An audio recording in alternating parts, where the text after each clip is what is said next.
Hey everyone, I'm Allison Morris. You are watching NBC News Now. Could America be on the brink of a fourth coronavirus vaccine? AstraZeneca releasing its U.S. clinical trial results today, saying its vaccine is 79% effective against COVID, 100% effective in stopping severe and fatal cases. Here's the drug maker's U.S. president.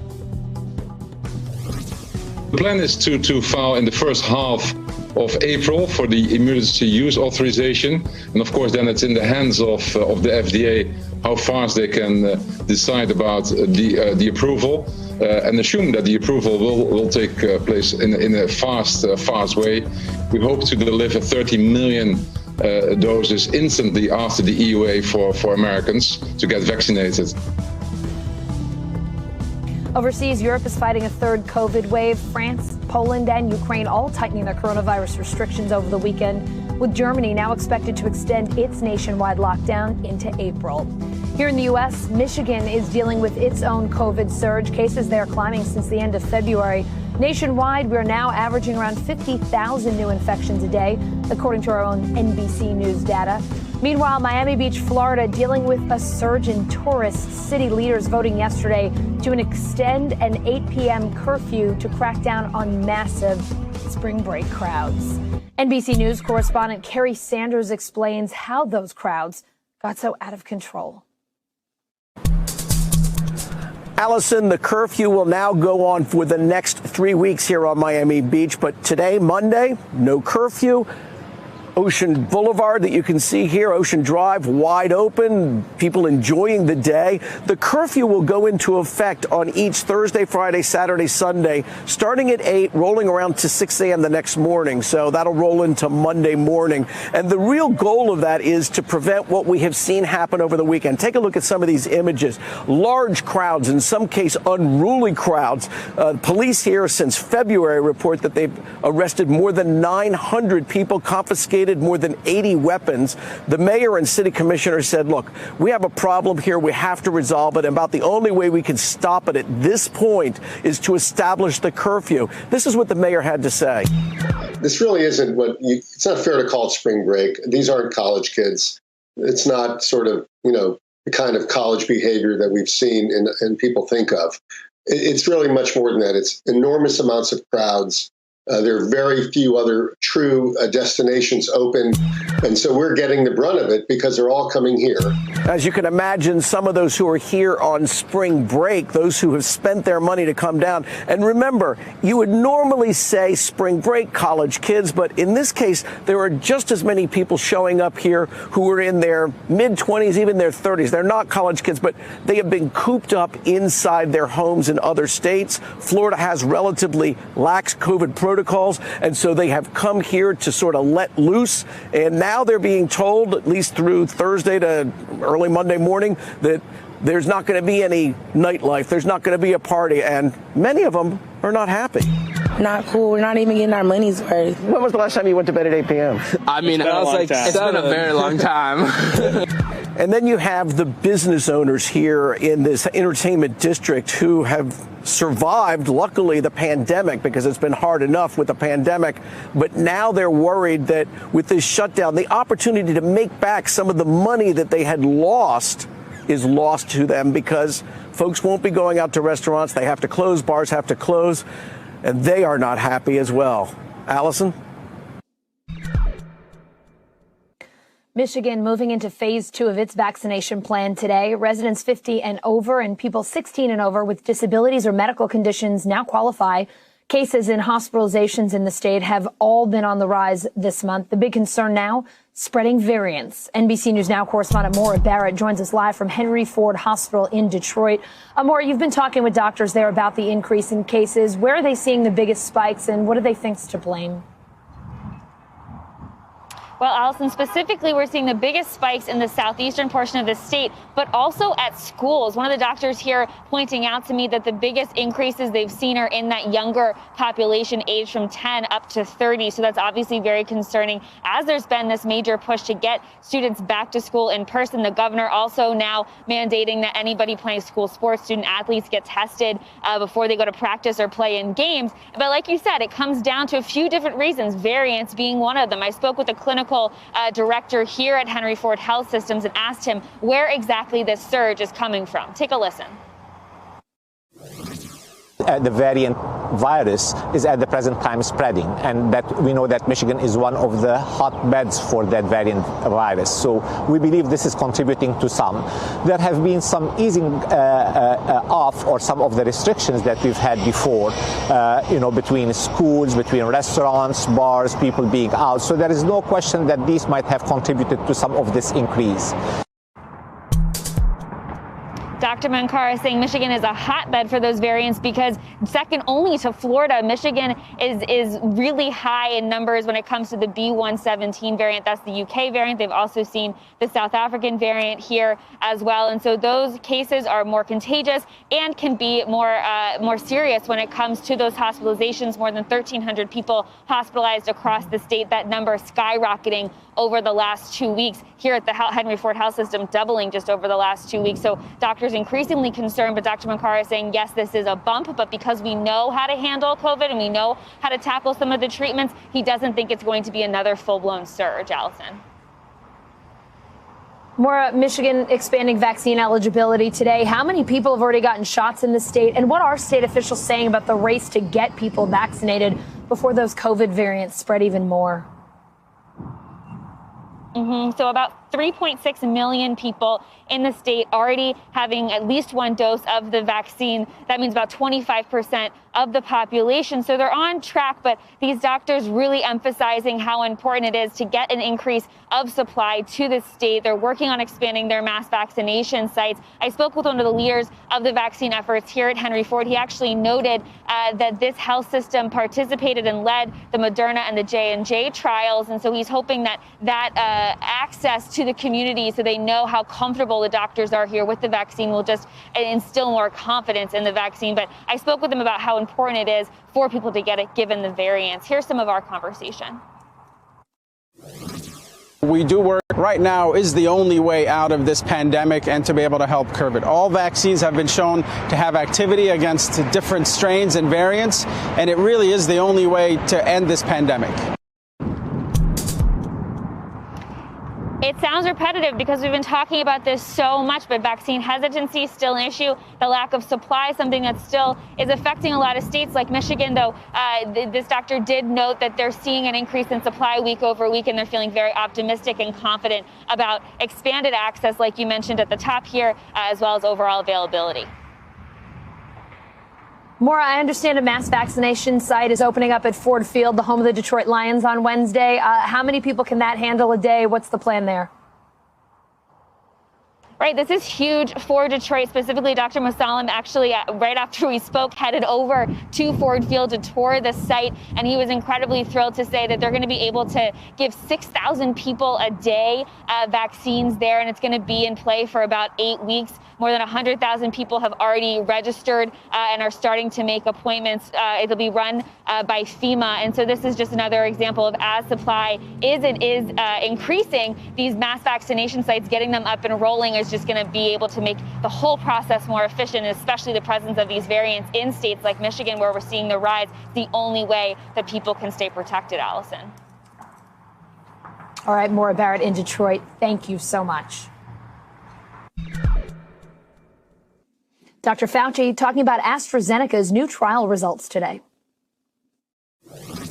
There are very many countries in Europe and throughout the world who have already authorized this. So the fact that a United States-run study has confirmed the efficacy and the safety of this vaccine, I think, is an important contribution to global health in general.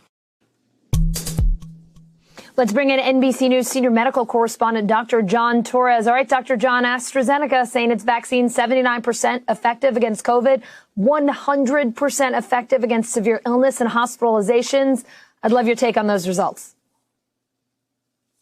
Allison, this is actually really good news. And like Dr. Fauci was saying, this is good news on a global scale. Right now here in the U.S., with Pfizer, Moderna, and Johnson & Johnson, they expect 700 million vaccines by the summertime, or at least midsummer. And that's more than enough to vaccinate everybody here in the country. So, there's some question as to whether we will need AstraZeneca or not, even though they're seeking their emergency use authorization. But the fact that it's shown to be as effective as it is, 79%, and more importantly, that second point you made, 100% effective in human trials against severe disease, hospitalizations, and death. That puts it on the same category as Pfizer, Moderna, and Johnson & Johnson. They all showed the same thing as far as the 100% efficacy against hospitalizations and deaths during the human trials. And so that tells us it's a very good vaccine. And it's a vaccine that globally is going to come in very handy because they can make a lot of doses. They can get those doses to areas that don't have the infrastructure that we have here for the mass refrigeration or the freezing capacities we need. And so this is going to come in really handy. And you and I have talked about this. If we don't control it globally, we're not going to control it locally, Allison, and that's important. There are some concerns, Dr. John, in Europe about this vaccine causing blood clots. The majority of people in 3 countries, France, Germany, and Spain, all feel that this vaccine is unsafe. That's according to a new YouGov poll. AstraZeneca says its U.S. study shows no increased clotting risk. What's your message, though, for people here who are worried about this vaccine's safety when it eventually becomes available in the U.S.? And Allison, my main message is to look at the numbers and see what the numbers are really showing. And, granted, in Europe, they're going to have an uphill battle trying to get people to accept this vaccine because of all the news that has been out there as far as the cases. But if you look at the numbers, and we're talking, by March timeframe when they had gone through the human trials and they had 17 million doses out there, they had 37 reported cases of these types of blood clots. They had 2 reported cases of bleeding in the brain. Those are very, very, very rare numbers. On top of that, we're not even sure those are directly related to the vaccine at this point. But regardless, it is a safe vaccine. It's showing to be very effective. But AstraZeneca is certainly going to have their hands full trying to get people to trust this vaccine in Europe and other parts of the world, maybe not as much, but time will tell there as well, Allison.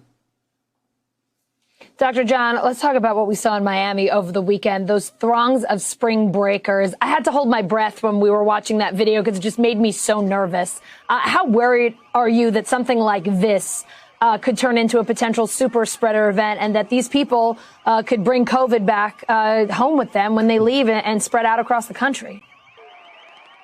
And Allison, that's a very huge concern. And you make a good point about it might not affect them as much because they certainly could be asymptomatic and be infected, not even know it, but it doesn't really bother them. But then when they go home, and there are reports after reports of people spreading it at home, especially to those that are more vulnerable. And I know you're like me. You go to certain areas, you have your mask on, you're trying to social distance. Somebody gets in line behind you. They're not 6 feet. You start getting a little nervous. Can you imagine in a situation like this? And so, unfortunately, I do think we're going to see these numbers increase. And like we've talked about in the past, it's 2-week increments. So 2 weeks from now, we're going to start seeing numbers rise. 2 weeks after that, hospitalizations. Unfortunately, 2 weeks after that, we're probably going to see deaths rise as well, but hopefully not as much as they have in the past. But, after a year, hopefully we've learned some lessons. When we see pictures like that, we kind of scratch our heads and wonder if we really have or not. But as time goes on, we're learning more and more about this and just how important it is to do those things that you and I always talk about, Allison.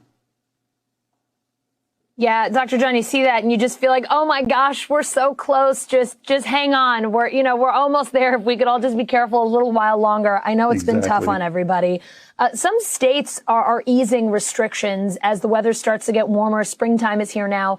But CDC Director Dr. Rochelle Walensky said that could cause another surge in cases too. Here she is at the White House COVID briefing today. Believe me, I get it. We all want to return to our everyday activities and spend time with our family, friends, and loved ones. But we must find the fortitude to hang in there for just a little bit longer. We are at a critical point in this pandemic, a fork in the road, where we as a country must decide which path we are going to take.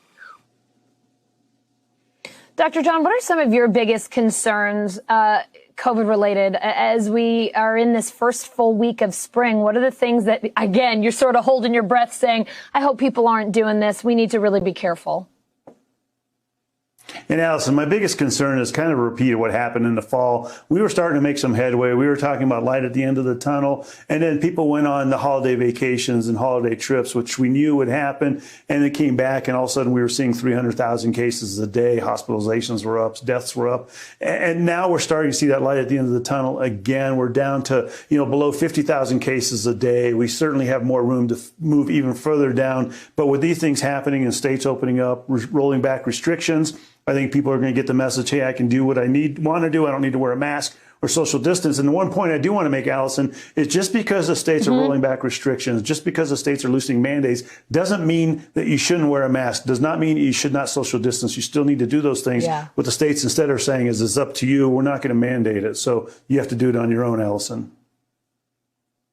All right, Dr. John, a lot of stuff to be worried about, but still hopeful that, with spring, more people will get vaccinated and we'll eventually get there. But keep wearing those masks. Dr. John wants you to keep doing that. Thank you so much. Exactly.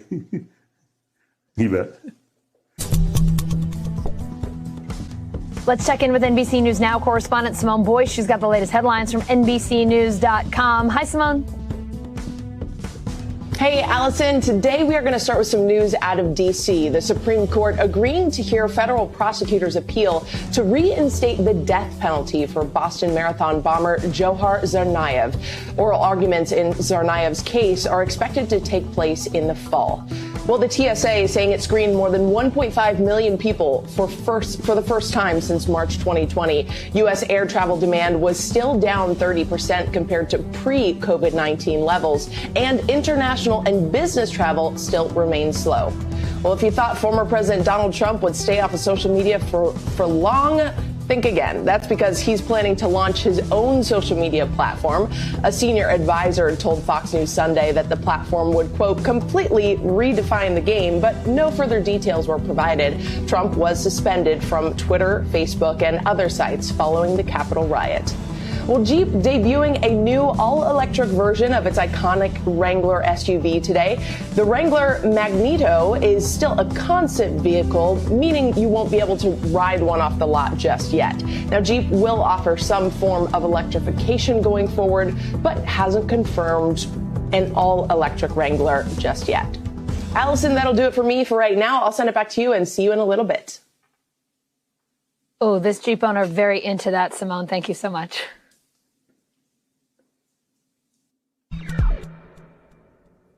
The Biden administration opening a new overflow facility for unaccompanied migrant children in Pecos, Texas. It'll house about 500 children at first, but can expand to 2,000. NBC News correspondent Gabe Gutierrez is in Hidalgo, Texas, with more. Allison, more than 15,000 migrant children are in federal custody right now, and more than 800 have been in Border Patrol custody for more than 10 days. Now, that is far longer than the 72-hour legal limit, but we're getting our first look inside now, one of the overcrowded facilities here at the border.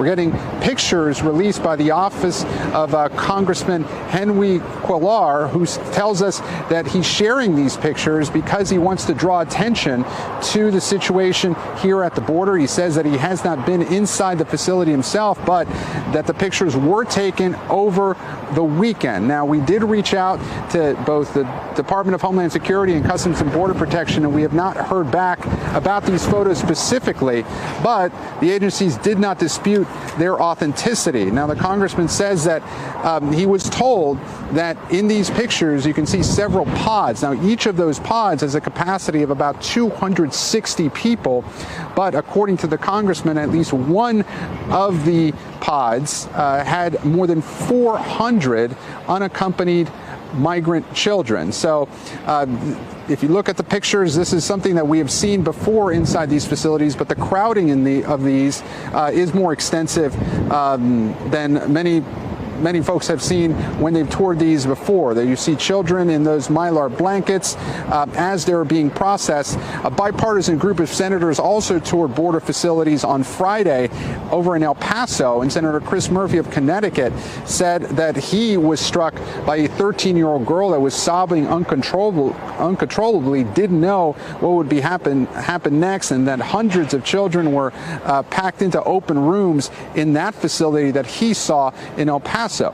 Now, Allison, the Biden administration has been facing mounting questions about why it wasn't better prepared for this migrant surge. Again, the number of migrants had been rising towards the end of the Trump administration, but now DHS says that the surge could be on pace to be the largest in 20 years. Now, on Friday, Allison, we went to a shelter in Matamoros, Mexico, and we spoke with several of the migrant families that were there. Some of them said that they did feel compelled to come to the border because they felt that the Biden administration would be more lenient towards migrants. However, all of them also told us that they also feared growing violence in their home countries. Some were from Central America, others from southern Mexico. But right now, the Biden administration is facing these questions about how are they going to scramble to find space for these extra migrants. We're also hearing that ICE has awarded an $87 million contract, nearly $87 million, to secure hotel rooms near the border, more than 1,200 beds,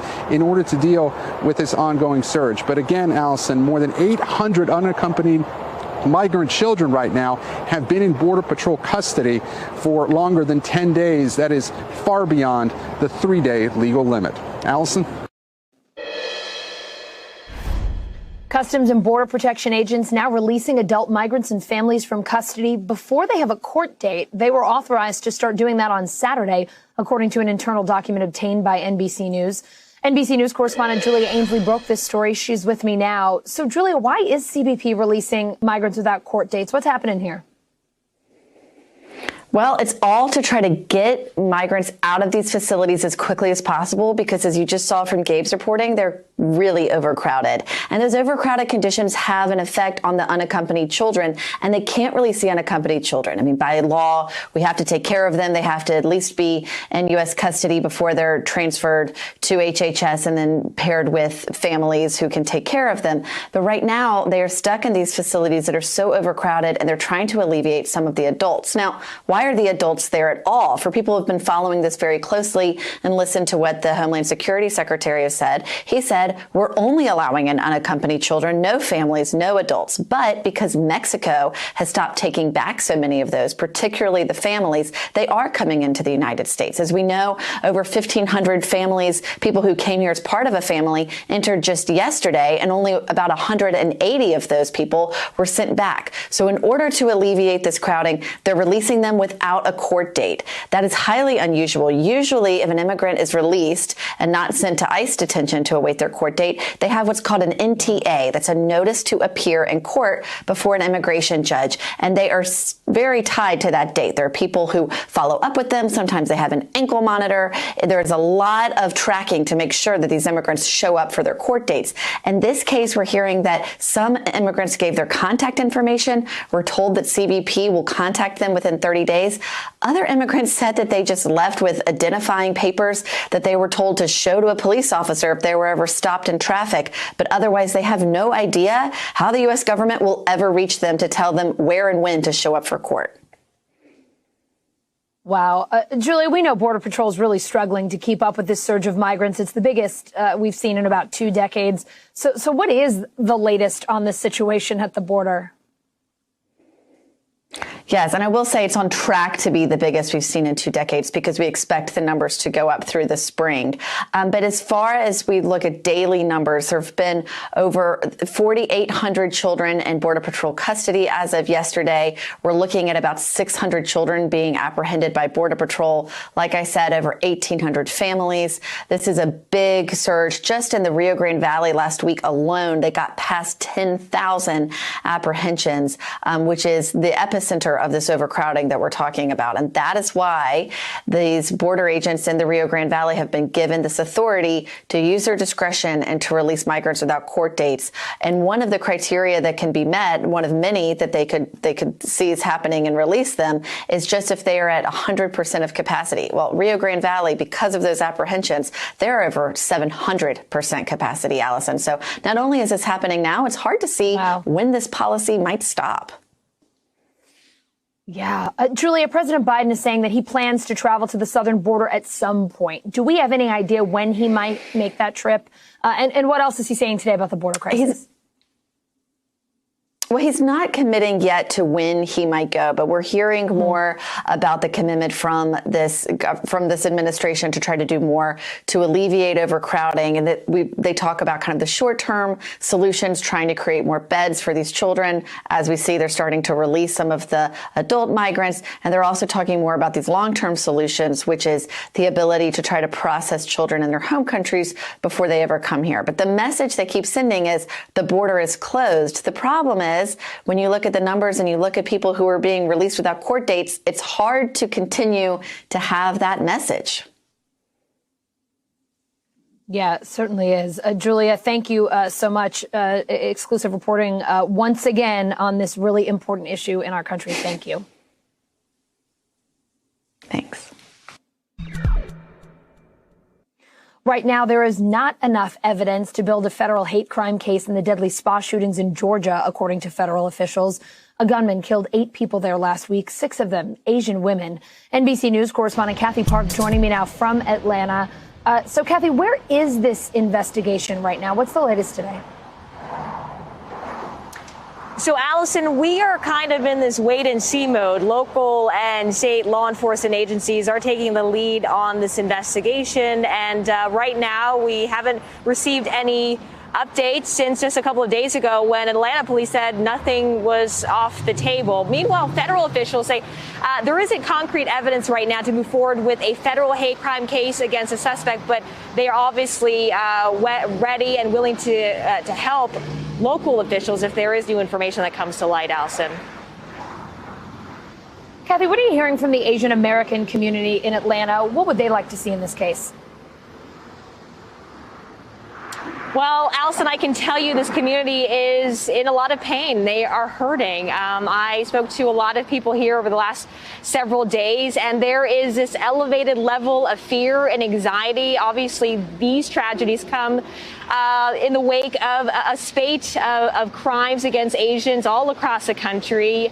The headlines have been shocking, quite frankly, and there is a lot of worry that potentially Asian Americans in this community may be another victim. And so there is a lot of fear in their hearts right now. And as far as what they want to see, they want to see justice, and they want to see these hate crime charges move forward. But right now, it's still unclear exactly where that investigation will lead.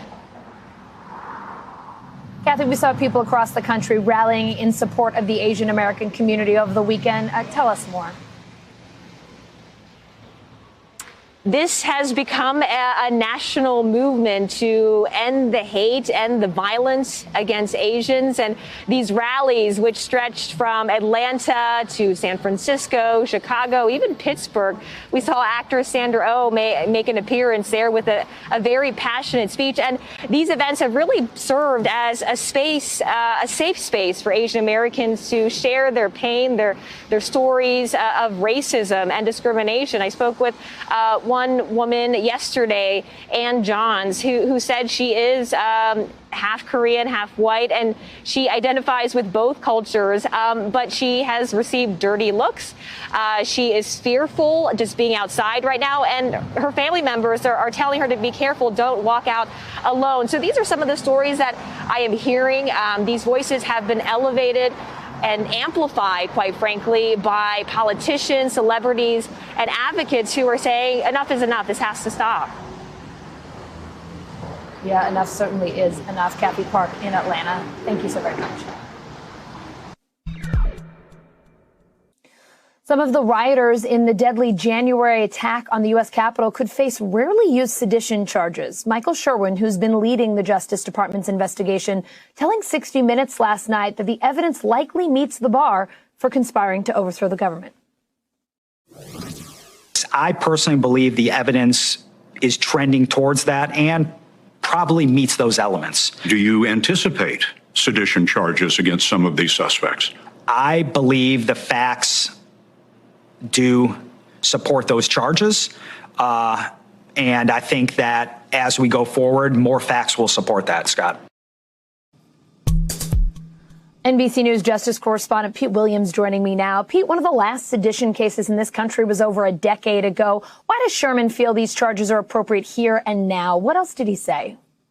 Well, he didn't say much about why he thinks that. And frankly, this is the same message we've had from the Justice Department since really a few days after the Capitol riot, that the government might well seek sedition charges. It sounds very dramatic, and seditious conspiracy carries a maximum sentence of 20 years in prison. But so do some of the other charges that have already been filed. For example, trying to obstruct Congress. So, you think of sedition as conspiring to overthrow the government, but there's another aspect to the federal sedition statute. I'll just quote it to you. It says you can be guilty of violating this law if you, by force, try to prevent, hinder, or delay the execution of any law of the United States. And it could well be argued that on that day, Congress was executing a law, namely the Electoral Counting Act, and formally counting the electoral vote for president. So, that's one way in which I guess he's saying that this statute might fit. I have to say it's a little surprising that a prosecutor in a case comes out and says what he thinks the evidence will show. But nonetheless, that's what he said. Pete, you mentioned an example of other charges we're seeing in connection with the Capitol riots. We know some 400 people are facing charges here so far. What kinds of charges, penalties are we talking about at this point, if not quite sedition just yet? Well, some of them, as I say, have the same maximum sentence as seditious conspiracy, 20 years in prison for obstructing Congress. Now, it's a range, 400 charges, probably going to be 500 before this is through. And it's a range all the way from assaulting police officers, damaging the U.S. Capitol, trying to obstruct Congress, all the way down to misdemeanor, you shouldn't have been here, trespassing charges. So it's a full range. Now, what I think is going to happen here is that in the weeks to come, the government is going to try to start pleading out some of these more minor cases, and so that they can kind of clear the decks for the more serious charges involving the assaults on police officers, damage to the Capitol, people who are ransacking offices, hauling away government property, all of those things, and the more serious cases. And remember, the government has said to judges in several of these cases, there's so much work to do here. We have so much homework to do to get what's called the discovery, the evidence that you give to the defense in a criminal case, that we need more time to do all of this. There's a deadline under the Federal Speedy Trial Act, and the government has gone to judges in several of these cases and said, if you force us to live within these constraints, we're not going to do a very good job of getting discovery. It's not good for anybody. Give us more time, and we'll see whether the judges will do that. But you're going to start to see, I would think, pleas in some of these less serious cases. Pete, Sherman has been overseeing this investigation, but if I understand correctly, that changed on Friday. Who takes over now? And do you have any sense of how that'll impact these cases? Well, some of the documents that were signed as late as Friday evening were signed by Channing Phillips, who had been the acting U.S. attorney. I'm frankly not sure who takes it over right now.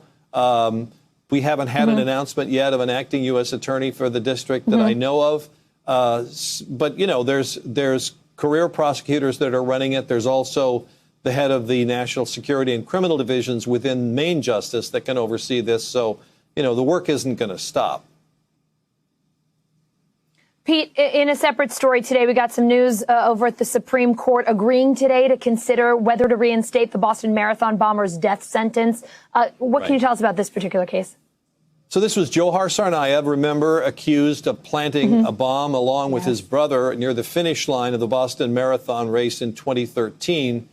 Tamerlan, the older brother, was killed a short time later in a shootout with police. But Johar Tsarnaev, the one you're looking at here, was put on trial. He was convicted and sentenced to death. His lawyers appealed, and last year a federal appeals court said the trial judge made a mistake. The appeals court vacated the death sentence and said the trial judge should have allowed the defense lawyers to ask much more detailed questions about the exposure jurors had to news coverage and go into great detail about what they saw and what they remember from it. And for that reason, the death sentence was vacated. What the Justice Department has said to the Supreme Court is That's not what the law requires. The law requires asking jurors if they've been exposed to media coverage, and if so, whether they can put it aside and base their verdict solely on what they hear in court. So the Supreme Court's going to decide this. They'll take the case up in the fall. And then if, as I think may well happen in this case because of the Supreme Court's decision to take it, if the death penalty is reinstated, then the Biden administration will have to decide whether to carry it out. Because I say that's a decision because President Biden has said he's opposed or would at least would favor changing the law to eliminate the federal death penalty. So what would he do in this case? I think that's a question they would have to answer. But for now, under the Biden administration, the Justice Department is moving full speed ahead with appealing this court ruling that vacated the death sentence. All right. Pete Williams in Washington, D.C., thank you so much. Now to an NBC exclusive in East Africa, where COVID vaccinations are just getting started. COVAX delivering the first doses of the AstraZeneca vaccine to Uganda earlier this month. NBC News correspondent Cynthia McFadden is on the Buvuma Islands on the Ugandan side of Lake Victoria to show us how those shots are being distributed. Hey, Allison, great to be with you from this incredible place. This is Lake Victoria behind me. I'm in Uganda. We came here as part of the COVAX operation. COVAX is, of course, the operation that is underwritten by the World Health Organization. UNICEF is the coordinating partner in all of this, getting the vaccines and distributing them around the world. Partly funded by the U.S., the Biden administration has put in $4 billion to help buy and distribute vaccines. So this is a worldwide effort, and today we got to see a little bitty part of it. We went out under very dicey circumstances to deliver the vaccine to an island way out. It took 2 boats to get there. They were nice enough to let me carry the cooler. 40 vials of precious AstraZeneca vaccine that we distributed. You know, every dose matters, and as you know, until the world is vaccinated, no one's vaccinated. This virus will continue to spread. Don't take my word for it. This is what the top epidemiologists in the world tell us. And listen, this pandemic could go on for another 7 years if we don't succeed in getting this vaccine around the world. So we got to see a small part of a very big puzzle. It was very moving. Back to you, Allison. Several European countries bringing back lockdowns to help fight a third wave of coronavirus infections. NBC News foreign correspondent Matt Bradley has the latest. Yeah, Allison, I mean, it's looking like Groundhog Day in a lot of Europe. And, right now I'm actually in Tel Aviv, so I'm not there now. But as you know, I was reporting from Europe for most of the crisis, from Paris and Rome. Now, what we're seeing there is over the past weekend, new lockdowns, new regulations in Poland, Ukraine, and France. Now, in Ukraine, it's mostly in the Kiev area around the capital. In France, mostly in the north of the country, particularly around Paris. And in Poland, there are new restrictions throughout the country. What we're starting to see is this third wave, and it's really the impact of the slow rollout of that vaccine effort. It's been a scandal throughout the continent. So many people are complaining about the fact that Britain has really succeeded so far in vaccinating huge parts of its population, while in Europe everything is lagging, even as new variants, specifically that British variant and others, are really running to the front line and taking over all of the other variants of the virus and spreading quite a bit quicker. And they're lagging behind with the vaccine. And these new regulations are inciting anger among the population. We've seen police deploying tear gas in places like Amsterdam, even in London and elsewhere in Germany. Now, Germany is a different case. Germany is also saying that because of a recent rise in new cases, that they may, and this is Angela Merkel talking, the Chancellor of Germany, they may have to tighten some restrictions. They sound as though they're going to be extending into April some of the current restrictions.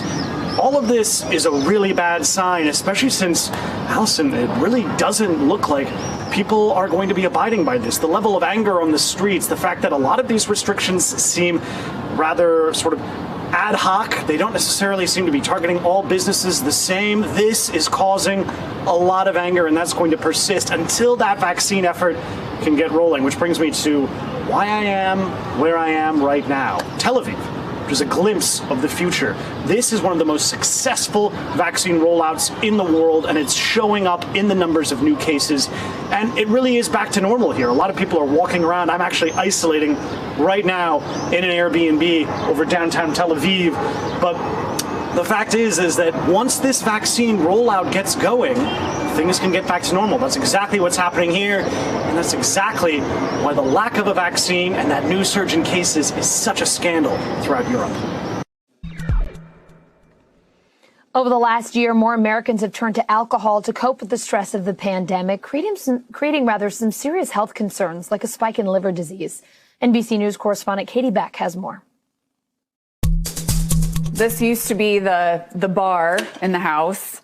As COVID cases were spiking last spring, so was Lainey Warnecki's alcohol use. At times, she was drinking a bottle or two of wine a night. It seemed like alcohol was the prescription to make it feel better, like numb that stress. The stress of being locked down at home with 2 children while working a full-time job. Warnecki spent much of the day thinking about her next drink. It was like all consuming at a certain point. Doctors say increased alcohol consumption fueled by the pandemic is already taking a heavy toll on health. What we're seeing more and more of, particularly during the pandemic, are those with alcohol-associated liver disease. Admissions for liver disease are up 30% this year at Keck School of Medicine at the University of Southern California. And specialists at other large hospitals say theirs have shot up by 50% since last March. So my concern is that this is the beginning and that the true effects will be seen years from now. This year's cases are younger, many under the age of 40, and more are women. Social media reflects it, often targeting a female audience, making light of what for many is an addiction. It definitely is driven by, these cultural ideas of and acceptability of heavy alcohol use and using alcohol, in this way to cope with your emotions. Doctors say the damage is nothing to laugh about. It can be fatal and is the leading cause for transplant. Doctor, I think some people would be surprised to think you could do damage to your liver this quickly. Yeah, it's really, I think, breaking a lot of our stereotypes about who gets alcohol-related liver disease, how you get alcohol-related liver disease, how quickly you can get a very severe form of it. But changing habits can have hopeful outcomes. Warnecki is proof. What is your advice to the woman that's in the thick of it right now and can't seem to find her way out? Oh, man, life is so much better. If you want it, you can do it. Holding tight to good health as we start to let go of a difficult year. Brackets busted, a #1 seed knocked out, and drama off the court. March Madness is most definitely here, but the men's and women's teams are having very different experiences. NBC News correspondent Morgan Chesky has the tale of 2 tournaments. Yeah, Allison, good afternoon. I don't know about you, but my bracket busted a long time ago. Upsets abound this year in the tournament.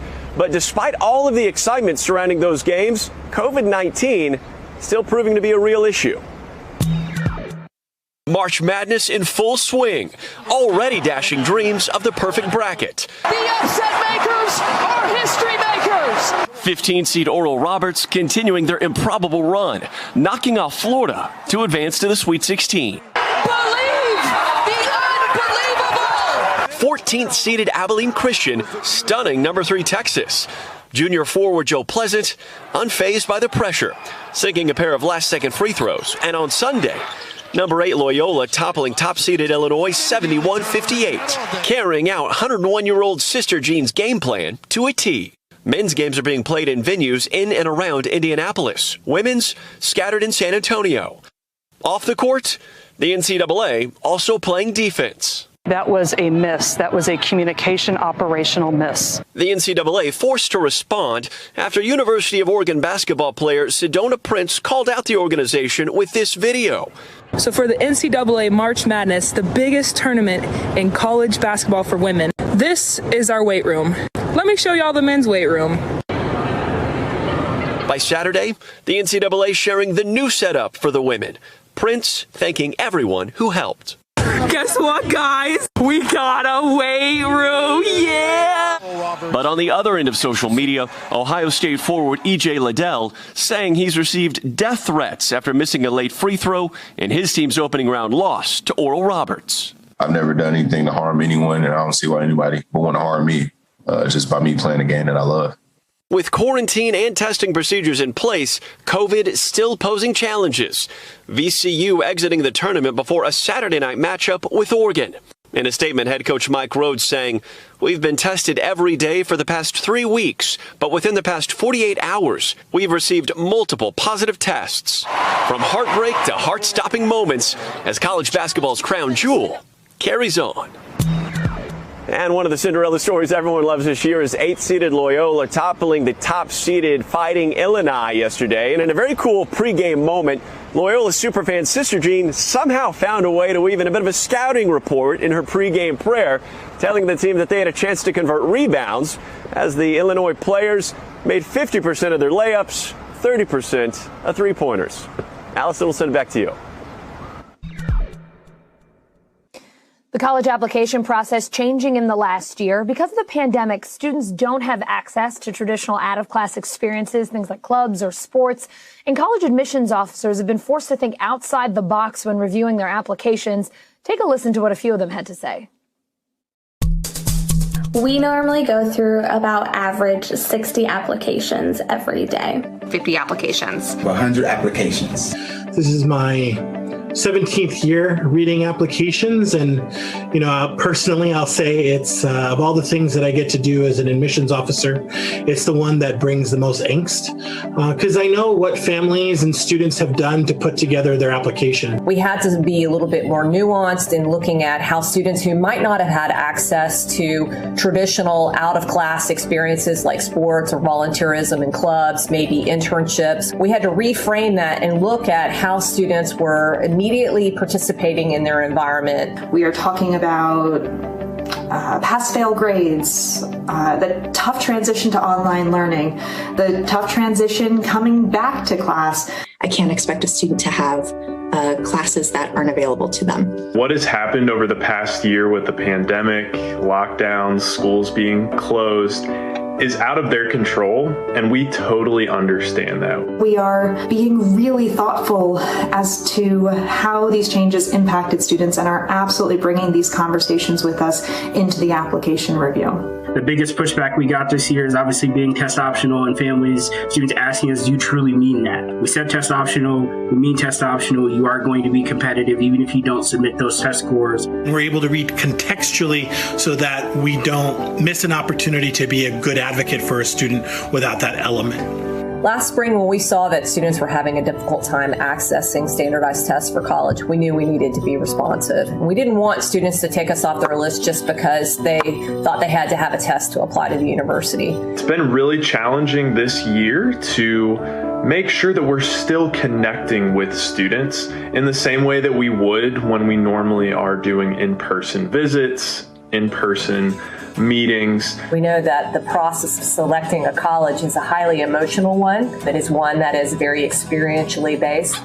And so for us to be able to switch all of our recruitment opportunities from in-person to online has probably been one of our biggest challenges.